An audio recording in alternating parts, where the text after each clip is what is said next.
পাপ তার বাপকেও ছাড়ে না। অবশেষে তাহলে ভেঙে যাচ্ছে ক্রিকেটার নাসির হোসেন এবং তামিমা সুলতানা তাম্মির সংসার। আপনাদের কি মনে আছে রাকিব হাসান এবং তার ছোট্ট মেয়ে তুবার কথা? বিস্তারিত জানতে এক মুহূর্ত না টেনে দেখতে থাকুন। আসসালামু আলাইকুম রহমতুল্লাহ, সবাই কেমন আছেন? আশা করি সবাই অনেক অনেক ভালো এবং সুস্থ আছেন। সবাইকে স্বাগতম জানাচ্ছি আমাদের আরেকটা নতুন ভিডিওতে। প্রতিদিনের মতো আমি আপনাদের রিয়াদ ফারুকি। দর্শক, আজকের ভিডিও টাইটেল এবং থাম্বনেল দেখে সবাই বুঝতে পেরেছেন আজকে কি বিষয়টা নিয়ে কথা বলবো। যদিও এক সময় এই নিউজটা বা এই বিষয়টা বাংলাদেশের টপ অফ দ্য টাউনে ছিল। বলতেছিলাম বাংলাদেশের জনপ্রিয় ক্রিকেটার নাসির হোসেন এবং তামিমা সুলতানা তামি। আপনাদেরকে আবারও মনে করিয়ে দিতে চাই সেই 2021 সালে 21শে ফেব্রুয়ারি ঘটনাটি। আপনারা হয়তো বা ইতিমধ্যে সবাই বুঝতে পেরেছেন।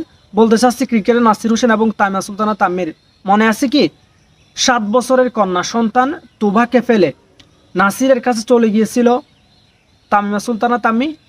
রাকিব